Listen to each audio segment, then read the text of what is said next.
Hi everybody, I'm Steve LaWarre, the Director of Horticulture here at Frederick Meijer Gardens in Sculpture Park.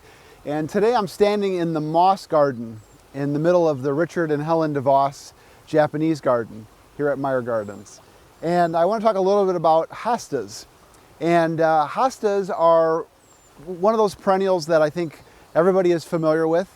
It's actually the most widely grown shade perennial in the United States. So it's more likely that you've got a hosta in your shady garden than probably any other perennial that you'd grow right now. And hostas are one of those things that are fairly easy to cultivate. They're fairly easy to share with other people, to divide. And I think many of us have hostas that have been given to us by neighbors or friends or family. But I wanted to talk just a little bit about some things that you might try to be a little bit more successful with hostas. So hostas are part of the asparagus family, and they were originally members of the lily family, but about 10 years ago, as things were looked at closer and things were divided, they actually are now part of the asparagus family.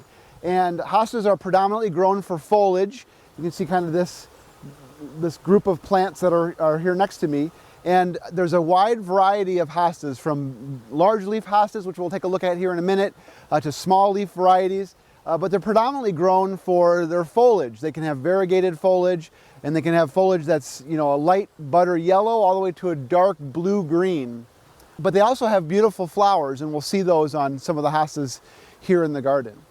In the springtime is when it's the easiest time to divide those. So first thing in the spring, when this clump would just be coming up out of the ground and those pointy little fingers are coming out of the ground like you're familiar with, that's when those can be seen, the exact area that they're at, and they can be dug up and divided. I usually divide hostas in quarters into 4 parts, and then I plant one part back in that same hole, and I share those other 3 parts or plant those in other areas of the garden. It's a good way to take a look at it. Hostas also grow best in shade, and a number of them are more tolerant to sunnier conditions, but they have a tendency to get a little bit of sunburn on the leaves in the really hot, dry weather that we've been experiencing lately. And the more shaded that they can be, the better they typically do. They also like to have cool roots, so that if they're in a moist, well-drained area where the roots can stay cool, that tends to be the spot where they really thrive. So I want to show you a couple locations where hostas are doing wonderfully, and then I want to show you a spot where we're getting a little bit of sunburn on hostas, so you can kind of see that difference. So I wanted to kind of kneel down next to this spot here so you can see it a little easier. And this is a spot in the Japanese garden where we're using this hosta almost like a ground cover. And you can see it's got a variegated leaf. It's got this beautiful purple flower that's happening right now. Very floriferous, lots of color from the flowers. So prior to flowering, this was a beautiful ground cover of this chartreuse green and light green foliage. But now that it's blooming, it just adds that extra piece of interest to this area. And this is a spot that's in the full sun for the most part. It's heavy sun for most of the day. And these hostas are doing great. The smaller leaf varieties tend to do better in the full sun. So those large leaf varieties, which we'll see here in a moment, are the ones that really need to have more shade. So we'll take a look at those next.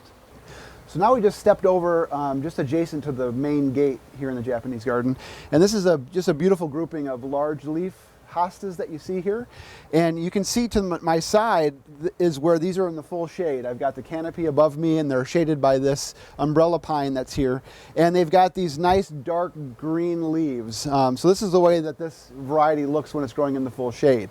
And then as you move out from underneath the canopy, you can see they get full sun. And this is typical of what it looks like when a hosta gets a little bit of sunburn on it. And in really, really hot, bright locations, these lighter green areas would actually start to burn out a little bit and get brown from sunburn. So you can see that transition here between shade and then full sun with this variety of hosta. You'll also see a number of times with hostas, you'll see different various holes and things in the leaves sometimes. And this is an example here, these random splits in the leaves and the way this is curled like this. This is from mechanical damage. So my best guess with this is as this leaf was growing in the spring and starting to unfurl, that might have got bumped or brushed when we were raking or something like that, and it caused that early mechanical damage that, you're seeing there. Now if you see any kind of regular holes in your leaves, a lot of times that's from slugs or snails. And a great way to remedy that is to encourage a healthier garden where you have things that are balancing out and eating those slugs. Another thing you can do is set out various traps or baits that will help eliminate those slugs and snails as well.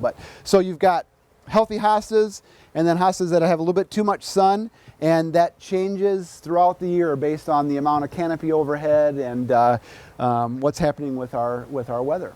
So thanks for joining me today. I hope you learned a little bit about hostas, and we hope to see you soon here at Frederick Meijer Gardens and Sculpture Park.